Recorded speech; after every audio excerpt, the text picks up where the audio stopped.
overwhelming or aptly whelming. Like it's as whelming as I thought it would be.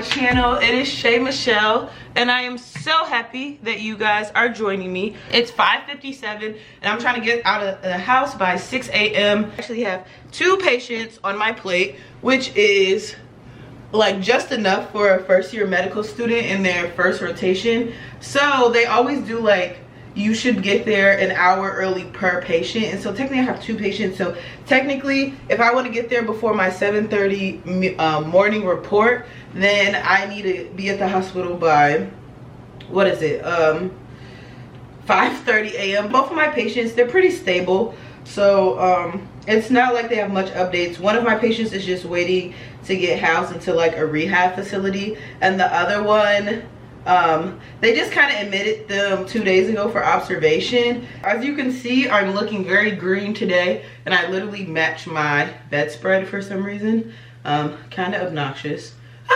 I'm getting dressed for the hospital. It's almost time to go. It is now 5:59, and I told you guys I like to leave the house by 6 a.m. It takes me like 10 minutes to get to the hospital, so if I leave like in the next 5 minutes, I'll definitely get there by like 6:15, 6:20, which is perfect timing for me. My school just propped us up here for this rotation, but yeah, the girls I stay with, they're already gone. Like they get there, one of the girls get there at like 5:30. I'm just getting dressed. Hope my hair looks okay. I feel kind of bald with this bun. I'm excited this morning to tell you guys a little bit about what I'm doing. One of my patients, I told you, is just waiting to get housed in a rehab facility. They want to go there, but the physicians may be saying it's better to go home. They would be in the rehab facility just in case, like, you know, all of a sudden they can't breathe. They have all the things in place to help them, rather than at home. You know, you're not necessarily gonna have a 24-hour nurse on call.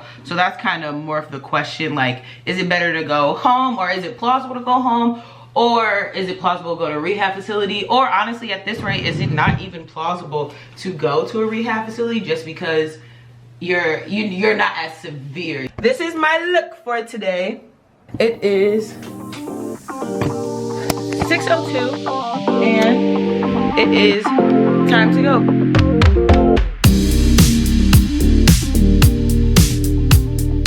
I just did my first interview in Spanish, and it wasn't a full interview, it was just a little bit, but I'm proud of myself. I'm proud. In the elevator, just finishing my patients. It's 6:47, so time to write my note and we'll be back.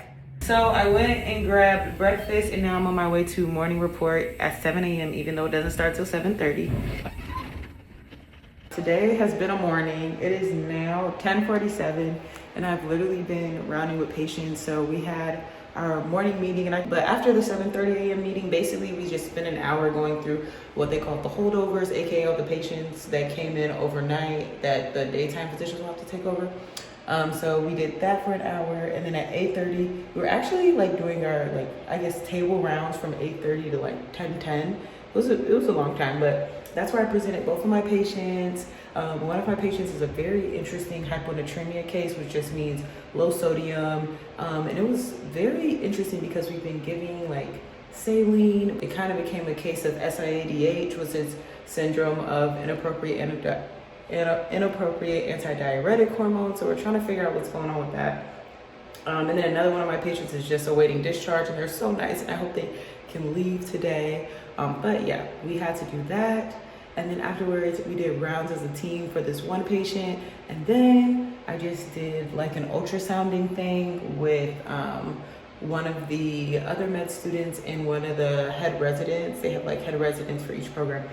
We just did like ultrasounds on 2 different patients' hearts. One of the hearts was someone who has a fully functioning heart, and another heart was congestive heart failure.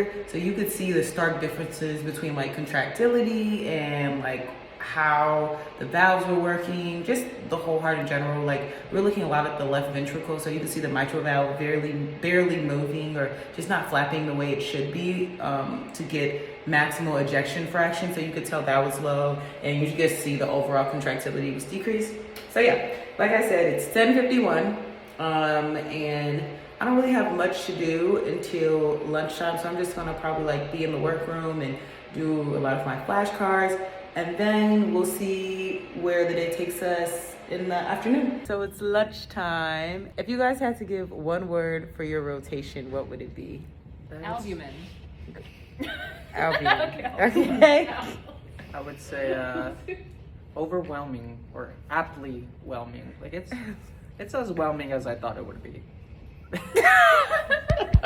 I am just now getting off of work and I'm actually at the gas station, but it's not that crowded, so I don't feel bad taking up a spot while my car is off, or I already got my gas. But long story short, I got out of work around 3:40, and so I honestly could have got out like an hour before now. It's just the fact that I only stayed there because my resident was like busy doing a rectal exam, and so they kind of forgot that I was there. But it was no worries because I was doing practice questions, so I was like, okay, I won't bother them. But yeah, we got out, but basically nothing really happened after lunch. I just was doing a lot of flashcards. One of the residents came over and was like, hey, what do you guys want to talk about? And so we talked about hyponatremia because I had a patient with that, and one of the other medical students also had a patient with that.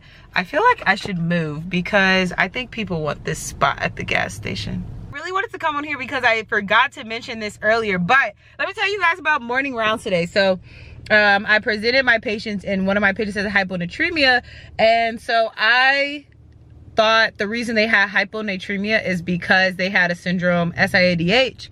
And so I offered to the group, I was like, oh, should we give them desmopressin or vasopressin, which is an ADH analog, which is quite literally the opposite of what you should give someone with SIADH because they have too much of it. But in the moment, in my mind, it was backwards, and it was like vasopressin is an ADH, which is antidiuretic hormone antagonist, and so that's why I said it.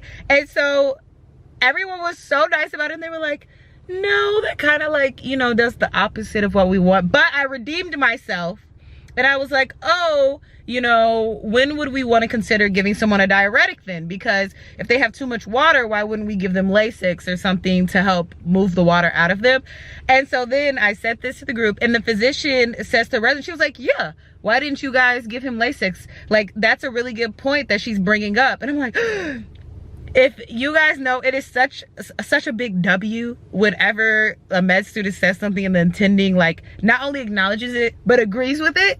And so she was like, yeah, I do agree with Shannon's plan. And I was like, oh my gosh, she agrees with my plan. Like, today's gonna be a great day. It's 4 o'clock. I was originally gonna stay and be at the library, but I decided not to just because I was there later than I thought, and I have a meeting with my academic advisor at 6. The hospital portion is done. Everybody liked my scrubs, and yeah, now I'm gonna go home and we're gonna do some more studying. And I changed my study plan, y'all. If y'all saw my last vlog, I basically was saying how I try to do like what, 20 questions a day, 25. Well, we've doubled it because time is ticking. My test is only in a few weeks, and I have hundreds and hundreds of questions left. So now I try to do 50 questions a day, which is a little overwhelming sometimes.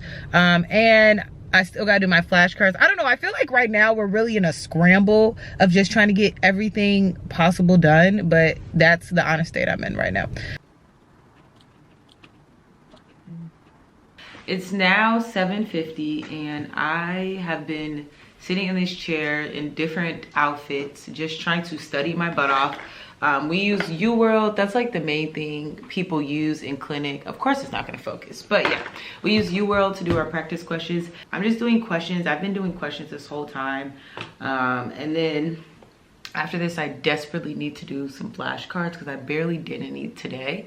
So that's like my next biggest thing to do. But yeah, for the most part, after we leave clinic, all the schedule consists of is like normal things if you have time for it. And when I say normal, it's like, you know, making dinner, working out, watching TV if you got time. But other than that, it's a lot of flashcards and practice questions and whatever else you do. I just started like attempting to daily read my Step Up to Medicine book, so I got it bound at Office Max. Not Office Max, Staples. And when I'm in clinic, for the most part, I'll either read this book or do flashcards, and I save my questions for home because I just can't concentrate when everyone's walking around and doing everything. So that is the end of my day. I feel like it's always so boring for people to just watch me study, but this is all I do. It's just do questions. And honestly, it's like, what, 7:50, so I'm getting more wrong than right now, but I'm just trying to see everything I can, and hopefully I can go back and like really ingrain it in my mind. And you know the theory that when you get a question wrong, you'll never get it wrong again. I'm really testing that right now. It hasn't been working. I've been getting them wrong again. Oh my gosh, but you know, that is all for today. And I just want to say thank you guys for watching again. And don't forget to like, comment, and subscribe. And I'll see you guys in my next video.